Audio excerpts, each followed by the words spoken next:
Hey everyone, welcome to another episode of Standout Authors Unbound. And today I'm on Samantha Gregory. Samantha, can you tell us a little bit about yourself and some of the work you do and how you got into your writing? Sure. So I'm Samantha Gregory, the self-care alchemist, and also the author of the book No More Crumbs, How to Stop Dating and Mating for Crumbs and Get the Cake You Deserve in 10 Crucial Steps. And it's kind of like my manifesto of memoir slash manifesto of my own ups and downs in toxic relationships and the recovery process. And in it, I also help women and men to learn how to center themselves and self love and what I now call self devotion. I run the Self Care Oasis podcast and the newsletter here on Substack, and I'm excited to have this conversation with you, Kevin. Yeah, amazing. What got you into the self-care space? What was there a specific event or was it just something that developed over time or how did that happen? Yeah, yeah, it was a specific event. Sort of, kinda. It was I guess, a culmination. It was like a pivotal moment in my life when I got a diagnosis of early menopause. I was only 33 years old, and it had been a series of events happening from childhood to that point, and I when I got the diagnosis, I recognized and realized that I wasn't taking care of myself. I was not centering myself and putting, the care that I was putting in other people and other my career and school and everything else, I needed to start focusing on myself. And so that started the journey of self-care. And now I am helping other women who have had similar issues, and realizations come to the place where self-care, self-devotion is, the central part of their lives, and they put themselves at the top of the list instead of at the bottom. Yeah, I think we can oftentimes try to please everyone. We're like, I gotta help all these other people, but if you can't help yourself first, it makes it Absolutely. very difficult to help other people because Mhm. you're only working at your best if you work on yourself first. Absolutely. I always say you gotta fill your cup up to the brim and until it's overflowing and only give from the overflow, because that way you have enough energy for yourself so that, the overflow is a space where the extra lives and where you can help others as well. Yeah. Can you talk a little bit about some of the events or things that you were doing that weren't focusing on yourself? Well, people pleasing was a big part of it. I think a lot of people, especially when you're overachiever, you're driven, and you're also taking care of other people. So I was taking care of my kids, I was taking care of family members, my employer, everyone else. And so I think that was the biggest give. And then the other was just not taking time to really rest. I was going, I feel like almost 24/7, and because I had what I thought the energy to do it, I thought I could use all that energy up, but that wasn't very effective, it wasn't sustainable.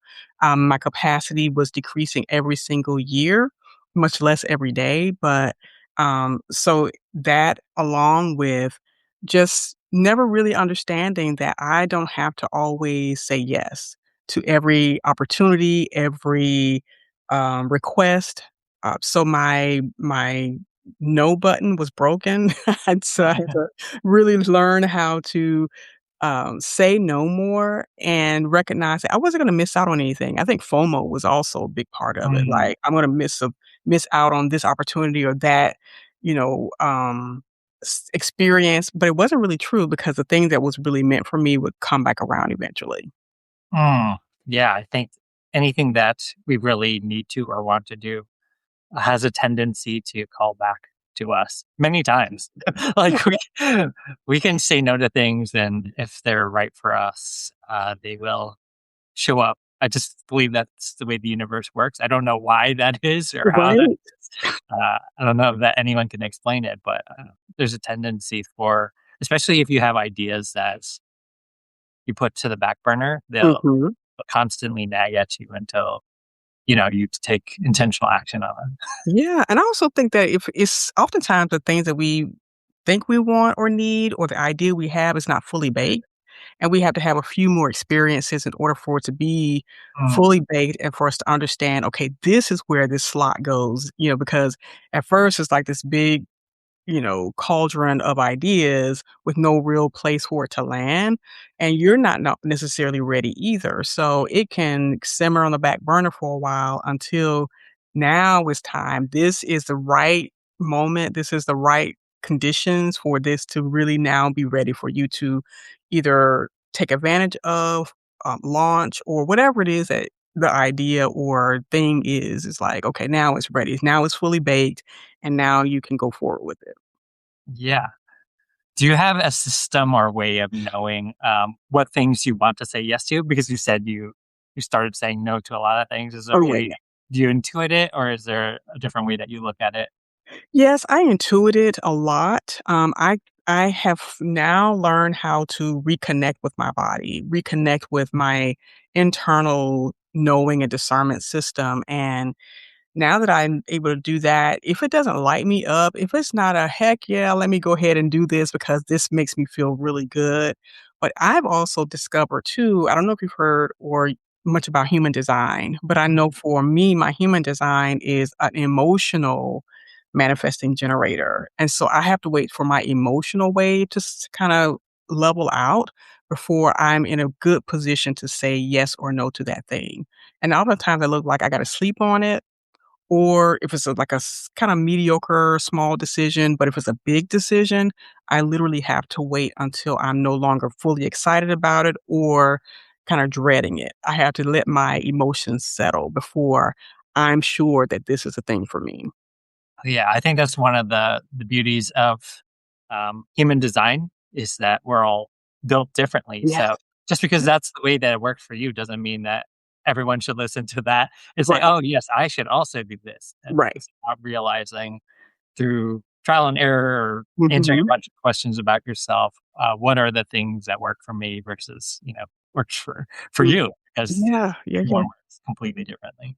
Right, but I intuitively kinda knew that, but, before I learned about human design, because I would look at my energy level and the excitement about a certain thing, and I recognize when someone says, "Yeah, we should go on a trip to this place," and if I immediately say yes, and then, a few weeks pass, I'm like, "Yeah, no, I don't think I really wanna do that," you know?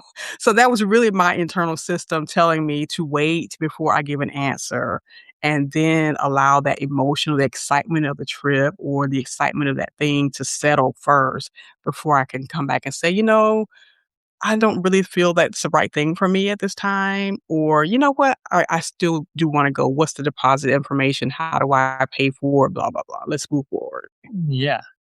Can you talk a little bit about your writing journey? Were you always a writer? Is this something that you always wanted to do was write a book, or is it something that developed when you made this change? Interestingly enough, I've always been an avid reader, and I didn't realize at the time that being an avid reader helped me become a better writer.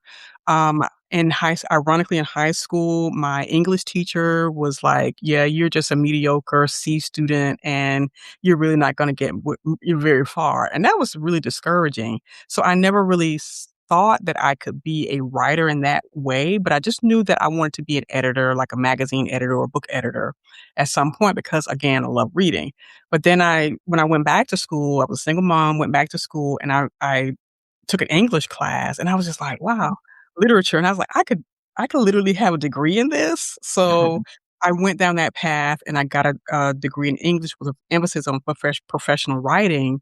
So, I literally learned how to write in college and got a degree in that, and but being an author, that wasn't really on my radar until I kept having these experiences and sharing them with people, and then I said, I just should just write a book about what happened and how I navigated through that rough time in my life and give people some hope that you can come out on the other side of this a better person, more grounded, and equipped to recognize um, when other possible toxic people come into your life and how to manage that.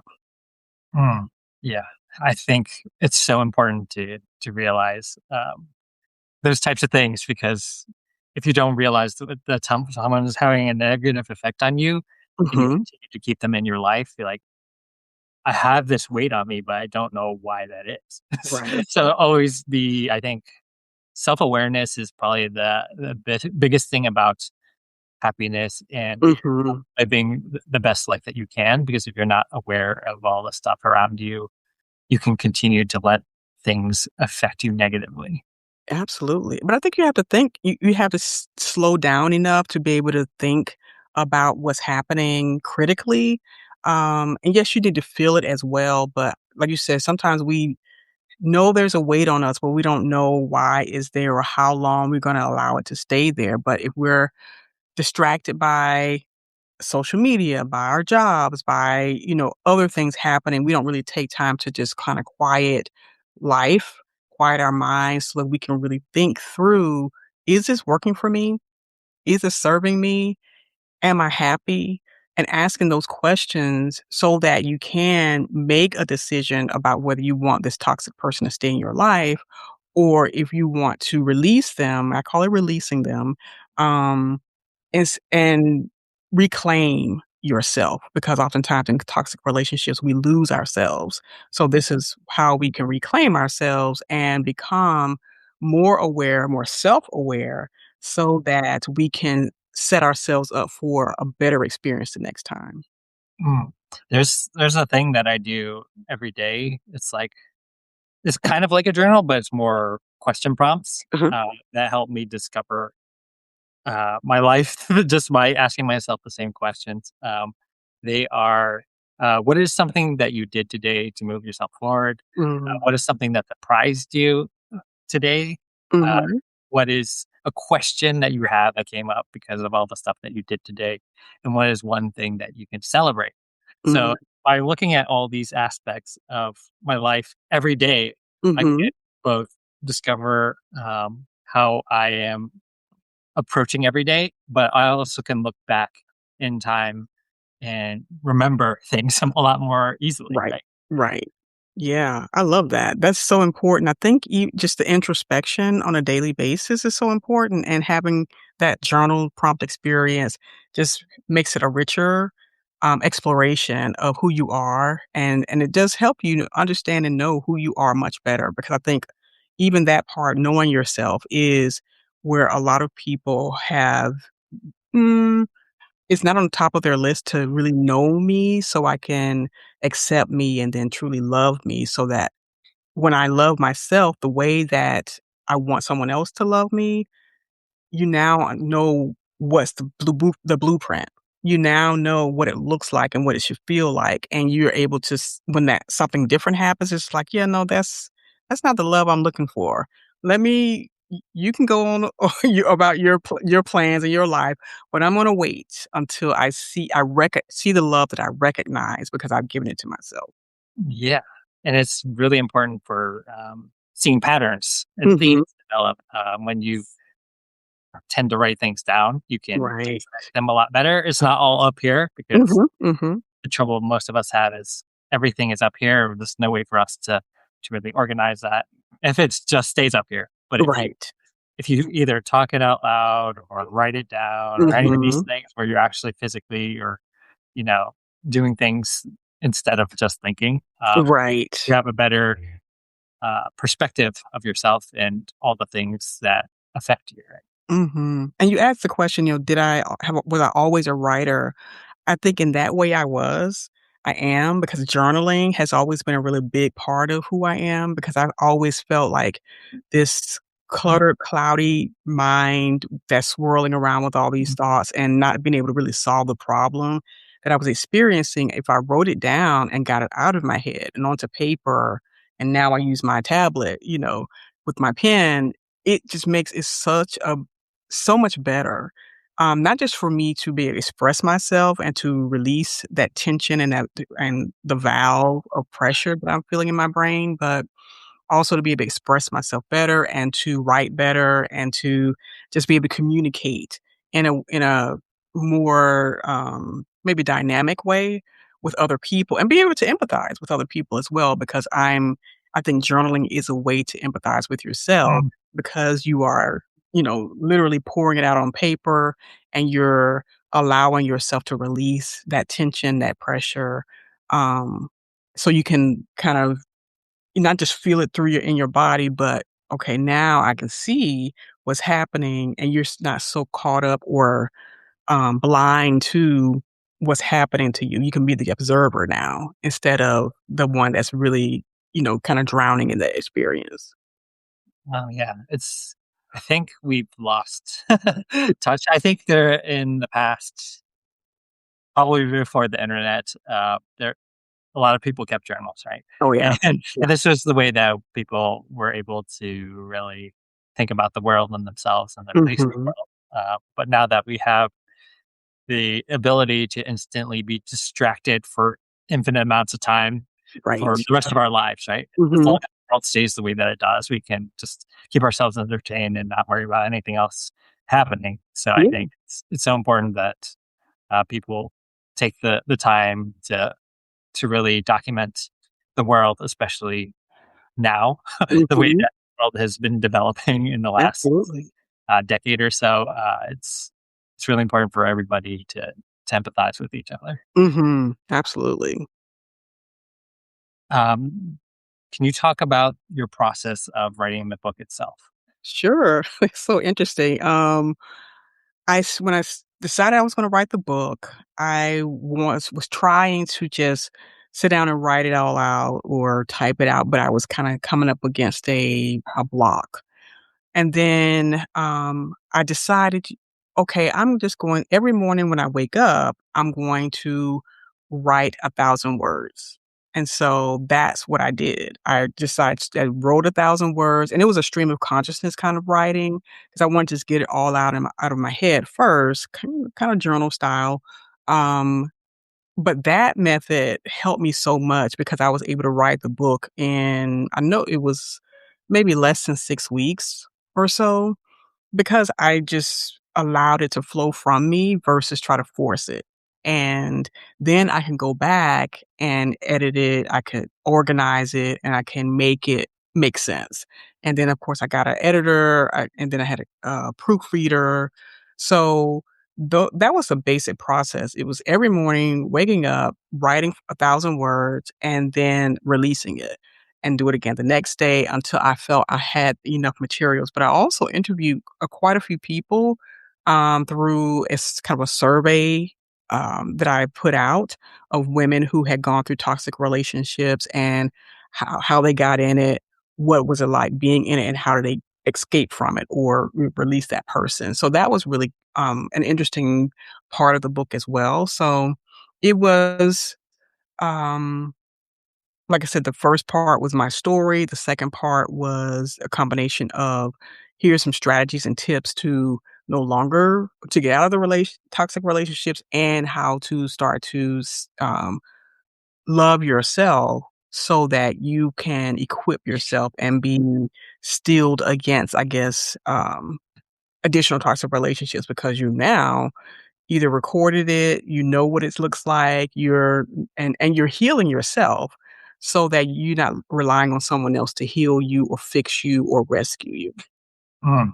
Yeah, I think the only way that that we can fix ourselves is through ourselves, right? You can't Mhm, mhm. have anybody else. I mean, obviously, people can help you through it, but ultimately, Sure. we are the ones who are in this space with this person or this Mhm. situation, and we're the only ones that can really make the change effectively, right? People can Absolutely. try to help us in that situation, but we are the only ones who can really affect our lives. And I think that goes Mm. for not just relationships, but pretty much anything that that Yes. happens in your life. And I think one thing that if you focus on the outside forces versus the inside, you can get Mhm. caught up with why aren't things going my way? But the only thing we can Yes. affect is ourselves.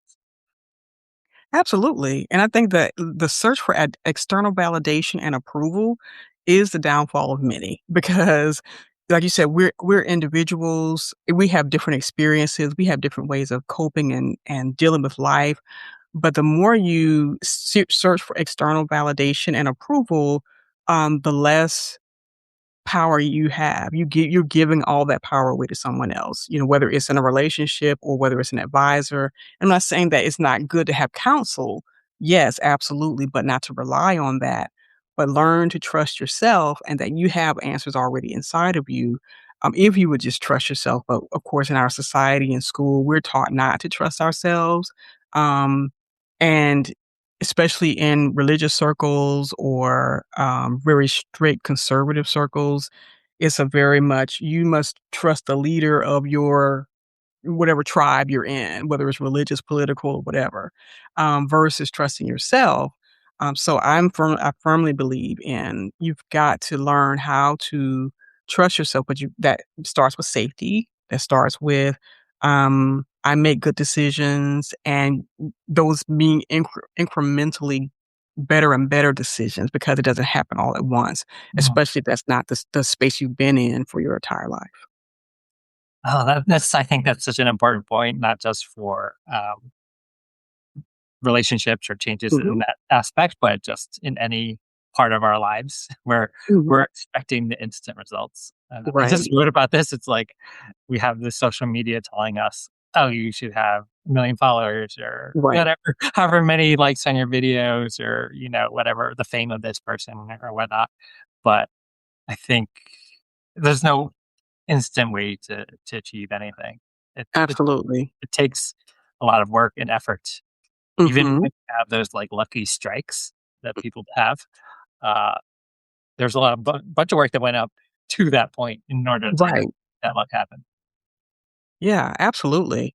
And I think when we're honest with ourselves about the incremental growth that it takes to get from the to get to the goal, I guess, that you're trying to reach, then you'll have more compassion on yourself with yourself, and you'll be more compassionate with other people because we don't try to force a newborn baby to walk right away.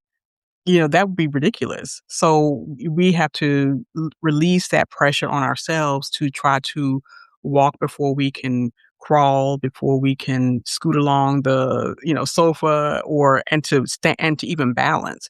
It takes time to do those things. And whether it's in a relationship you're ending and trying to recover and find yourself, or if it's a career or business, whatever it is, it's like, yeah, it takes some time. It takes intention, and it takes, decisive action and inspired action to actually get where you wanna be.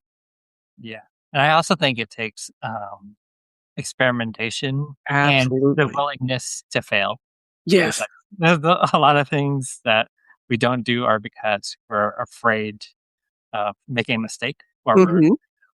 the result, but what is the worst that can happen? In most cases, the worst that can happen is, like, very minuscule, Yeah. but as, like, humans, Mhm. we've evolved into this space where we're trying to just protect ourselves. Mhm. As we just listen to our brain telling us, "Oh, this is something that's gonna harm you." And it's no Right. longer like lions or whatever trying to attack us in the night. It's like, "Oh, do I wanna send this email?" or something Right. very minute. Yes. Absolutely. And we try to make our day 1 someone else's day 2001, and it's not realistic. They had to start at day 1 too. And when we realize that, again, we start to be more, realistic yet intentional about the steps we're taking, understanding that everyone's different, everybody's path is different, everyone's journey is different, and it's perfect. I guess that's what I'm trying to get to. It's perfect. Where you are now is perfect, and it just gets better if allow yourself to be strategic, incremental, and just take it one day at a time. Yeah. We we just want it we just wanna take a time machine, I guess, and Yes. just jump to the point, but I've read so many stories of successful people saying, "I hit this point and I'm like, now what?" Right? Yeah. Because you can watch the success, but Mhm. the gratitude of the process and the things that you did to get there are why that success are ultimately worth the journey, right? It's not Right, right. 'Cause it's like you mentioned experimenting, but it's also about the experience that you're having along the way, the people you meet along the way, because if we jump from 1 to 100 instantly, we miss all the people along the way, we miss all the experiences, we miss the detours and the scenic route and all the things, while we are trying to rush a process. And, usually it is about the journey and not the destination that we're trying to get to. So if we can allow that, then I think we'll have a richer experience along the way, and then we'll have more stories to tell about how we got there. Yeah. I mean, the funny thing is, I think there's like an example of lottery winners. They Mhm. win a bunch of money and they just blow it all at one Right. time. Oh, I have no more money now, and uh, Mhm. was it worth it? Right? I have Right. like the goal for most people is to have a bunch of money, but you want the money so that you can do the things you want to do, not the other way Mhm. around. Like, what is the point of the money? Is just to live the life you want to live. Exactly. Exactly. Awesome. Um, can you talk about promoting your book, some of the things that you did for that, and how the success or failures that went along the way? Sure, sure. So I self-published it in 2012, and it was on Amazon, and for the first I think it was October, so it was Domestic Violence Awareness Month, and I promoted it, and I got quite a few downloads, like over 1,000 downloads, during that time. And then since then, I have just been, like, coming on podcasts, I've been talking writing articles and talking about the book, and of course, the more I talk about it, the more I sell. So I think that's the main thing that people don't really recognize or realize. Whether you are a New York Times published author or New York published author or a self published author, is still going to be about your platform, the people, and the effort you take on a consistent basis to get consistent sales. Because the reality is, having a book, writing a book, that's not where the money is made. It's made from the expertise that you put into the book and the speaking engagements and the coaching that comes from that. So I look at it from that perspective. I'm not a New York Times bestselling author. I've not sold over 1,000,000 books. I don't even think I've sold over 2,000 copies of my book, maybe more. I'm not sure, but I'm excited because I get to share my story with other people. I get to, get into rooms because of my book. So the back end sales, as it were, is much more than the actual number of books I've sold and the amount of money that I made from that. Yeah, I think people have a perception of even those people who are on the New York Times bestseller list. Mhm. They're not making the majority of their money from the Right. book. They might be getting like a $200,000 advance, but have to spend that money on all the promotion and marketing, and all this stuff, and by the end of it, Mhm. you got how much money, right? Right. So Exactly. unless you're like Stephen King or one of those Right. types that Or the right, Obamas. yeah, you're really not making it from the book itself, but Right. it is part of the equation. So there's Mhm. so many parts of an equation for success, and Right. especially if you're a nonfiction writer, uh, Mhm.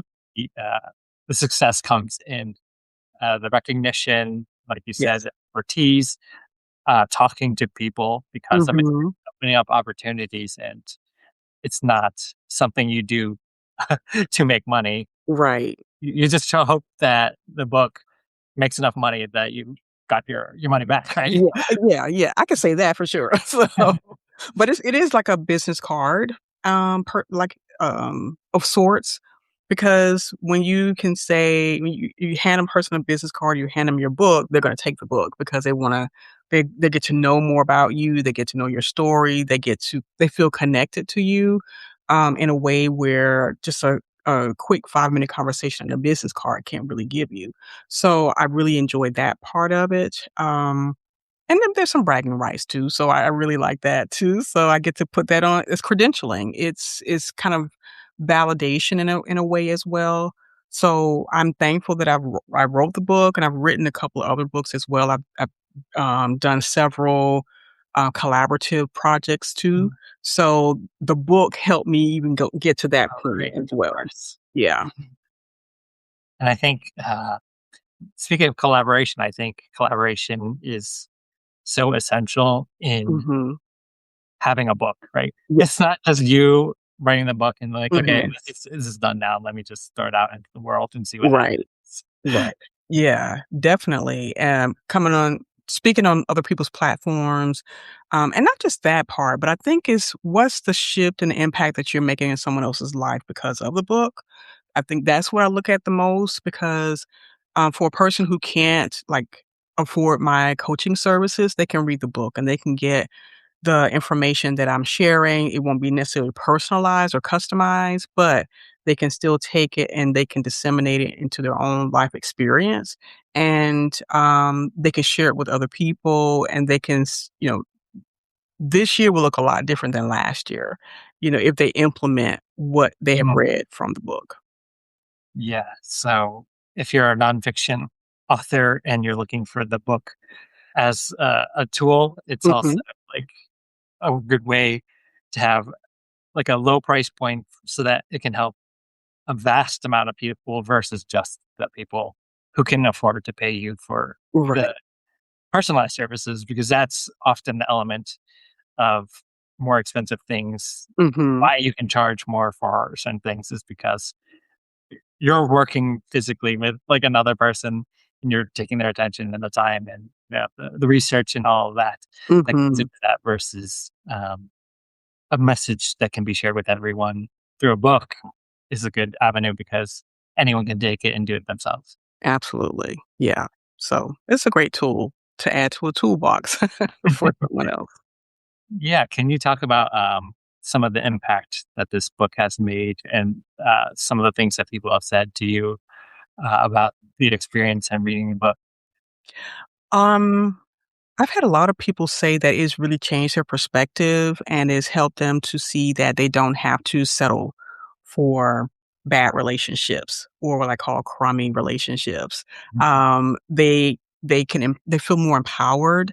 They feel that they have opened a whole different side of themselves and been able to explore who they are as an individual outside of being in a relationship, and that's not the end all be all of life. um, I've people have said that it was an easy read for them. It was very easy to understand and to start to implement for themselves. And just hearing my own story, and the stories of the other women whom I've interviewed, they really enjoyed that as well. Yeah. What was your favorite part of the writing process or the book process? Hmm. Um, my favorite was actually writing, I think, because again, it was literally pouring out of me. It was flowing.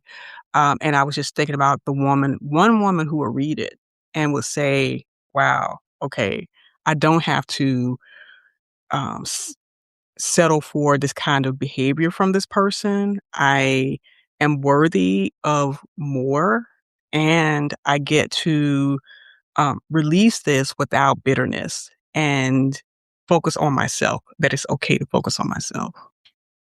Hmm. Yeah. I love I think most people write to help other people. I Mhm. mean, obviously, people can write for themselves. Well, at least in nonfiction. Fiction is a little bit different, right? Right, right. It's both for yourself and for an audience. But I think Hmm. nonfiction, you're usually writing to a theme or something along those lines. And I think it's so important to um, know that your end goal is to help people. Obviously, you Hmm. can write for yourself and release it for yourself, and that's completely fine. But if you really want to have an impact, you have to write it for other people. Yes. Yeah. And that's what I was doing. That's what I enjoy the most about it. I'm so thankful that so many people who did buy the book, download the book, have been impacted by it. And a lot of times when I'm selling a book, like at an event or something like that, they'll buy 2 or 3 because they wanna share it with someone else. So that's always cool to know that that's gonna be happening. It's gonna be distributed, much further than I expected it to be distributed. Awesome. A few more questions left. Mhm. What what are some other who are some other authors that have had an impact on you in your writing or stand out? Hmm, that's a good question. Writers like Octavia Butler, Toni Morrison, and I know a lot of them that both kinda wrote fiction, but it was still stories that resonated with me, and even though I'm not necessarily a fiction writer, but I love the way that they pulled you into the story and still the lessons were there. And I'm really big on what's the lesson? How can this, change how is this gonna change my life or change my perspective? I love analysis and, what's the meaning behind the words. So, they have really and of course, another one is Maya Angelou. Oh my god. I love reading her writing and just she's I mean, not just poetic, but, her life story and, seeing where she came from to where she ended up, and just the grace that she lived her life in. Yeah. I think the importance of fiction is often lost on people who don't who just read nonfiction, Yeah. right? Yeah. Because the lessons that are in fiction are usually even more ingrained than the Mhm. that are in nonfiction because you connect so much more deeply with like characters and stuff versus someone telling you how to do something. So I think Mhm. there's benefit in both fiction reading and nonfiction reading, which I'm sure because you're an avid reader, Yeah. you also realize those lessons and how that can actually help you become a better writer, even if you're doing nonfiction. Yeah, and just the power of storytelling, being able to create worlds, create characters, and tell a story that's so resonant and, like you said, lasts, it stays with you for a long time. And it makes you think about, well, what's the symbolism in this? What was the underlying story? Not just a story, but the lesson, from this, and how will I apply it to my life? And it's also great conversation. I think reading makes you a great conversationalist as well. It gives you much to share and mull over and even debate depending on, the environment that you're in. But just offering great conversation, that's what a good book can do for you, whether it's a classic or something that's more recent. It just depends on, of course, the genre, the people that you're around. Awesome. What lesson would you most like people to get from your writing? Mm, that you can reinvent yourself. Life is not always gonna be the way it is today in this very moment. If you're going through a rough time, if you're going through challenging times, it doesn't mean that it's gonna last forever. And if you're tired of the way it is, change it. And it's easy to say. I know it's easy to say, but if you're determined, if you have a vision of your life and this ain't it, change it, reinvent yourself, and start again incrementally. But it starts with a decision first. If you're in a toxic workplace, toxic relationship, toxic family, you don't have to stay there. You can change that today. You can by deciding today. And once you make the decision, like to say, the universe conspires to help you navigate the changes that you want to see in your life, but you got to be courageous enough to say, this is not working and I'm going to make a change. I'm deciding now that I want it to be different. And so this time next year, it looks different. It feels different. And you're like, wow, how did I get here? Because you made a decision and because you decided just to reinvent your life, whether it's leaving the job, leaving that relationship, sometimes leaving a family structure because it's bad for you, you'll find that again, goes back to the self devotion and self love that I talk about, putting yourself first in the equation versus giving all that power away to other people because you're looking for them to approve of you, love you, extract some kind of approval for you. Um, you then find that you're putting yourself first. You give yourself that, and now you can be courageous just a little bit more today, and Mhm. then 1% tomorrow, and on and on and on to leave, to move, to restructure, or do whatever it is you need to do. Yeah. I love how, even though your book is about relationship, it's really a lesson about trusting in yourself and Yes. your ability to change your life and Mhm. all that. Because I think one way to promote your book is a singular focus, which draws a bunch of people in. But the larger lesson that you're trying to teach people is that you can actually apply this to so many things. But the Yes. one thing is always the draw, right? You Yes. have people in, and that's the thing that helps you spread like a general, overall, bigger message Mhm. of change and acceptance of self. Uh, Yeah, that's exactly what it is. yeah, I actually believe that wholeheartedly because last year, this 1 year ago from Valentine's Day of last year, my Mhm. wife and I made the decision to leave the US and move to Costa Rica. Okay, And the only great. way we're going to be able to do that was to say that intentionally and Mhm. how the universe was going to help us to achieve this. And you can only do that one piece at a time Yes. through it. And we've been here for since June of last year. So Okay. it only took a few months for us to actually have that happen. So Right. whatever you want to happen, it's possible within reason, obviously. Mhm. Not gonna be an NBA player if you've never played. So within reason, the things that you want to achieve are possible. Mhm. Absolutely. Yeah, I love that for you guys. I love that you decided, okay, yeah, we're this is not where we wanna be anymore. We're gonna move, and you just decided that because you wanted it, it will happen, and you started just making plans for that. So and that's really all life is deciding and making the plan and then allowing the universe to, open all the windows and the doors so that you can walk through, but you gotta be courageous enough to do it. Yeah, you can't just say, "Why am I not doing X?" if you Mhm. not attempted to do it, right? Right. Exactly. What is one piece of advice you would give to aspiring authors? I always say I tell a story that before I became an author, I called myself an author. Mm, Um, and so I would say, if this is something that you want, you have to start calling yourself the thing that you want to be. And because I did that, I spoke that into my life and my intentions that I became an author. So no matter if it's being an author or whatever else you want to be or just or want to experience, just start giving yourself the title, you know? It's like, "I'm an author, great, and now I'm gonna go through the process of writing the book and going through all the publishing process, and now I have a book. It's not something that I'm only dreaming about or thinking about anymore, is what I became." But you have to call yourself the thing you wanna become first, and then it all just kinda falls into place for you. yeah, just like we were saying before, it's really about the intention of the thing. Mhm. Like, I can't believe I'm not a whatever.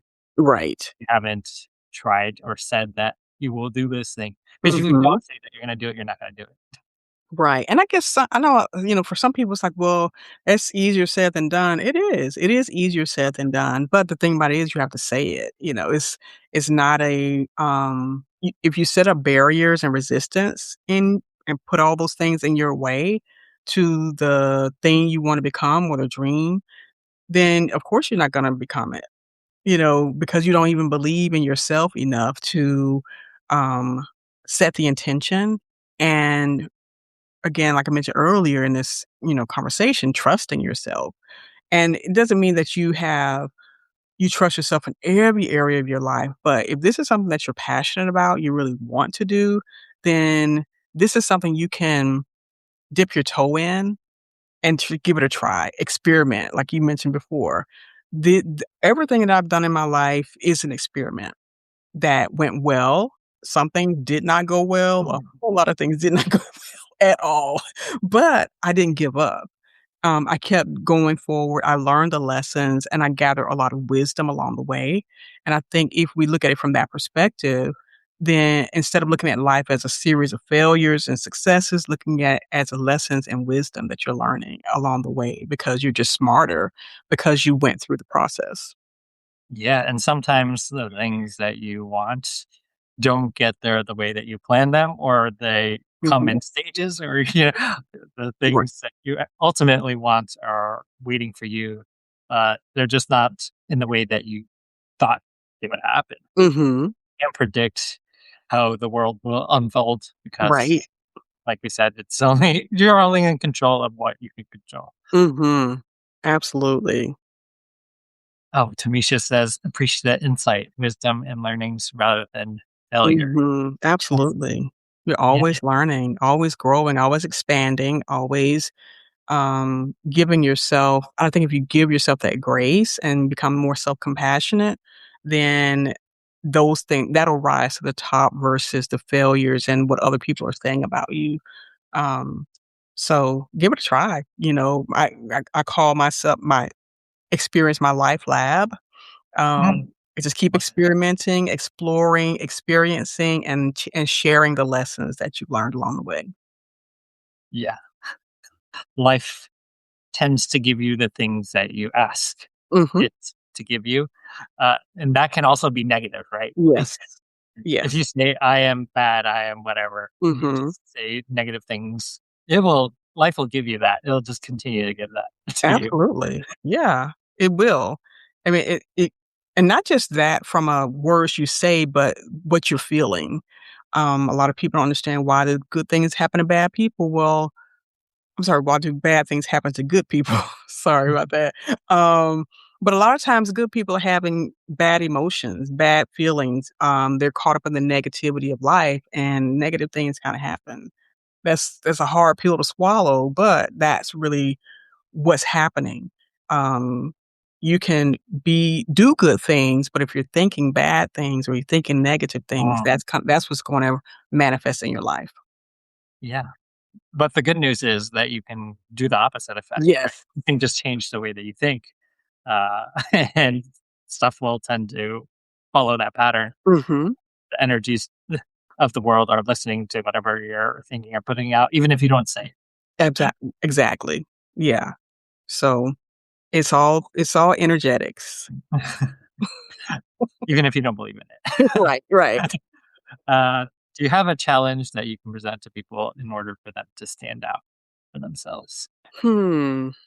Um, I think I've kind of been sharing it. The challenge is to be more intentional, to be more self-aware, and to know yourself.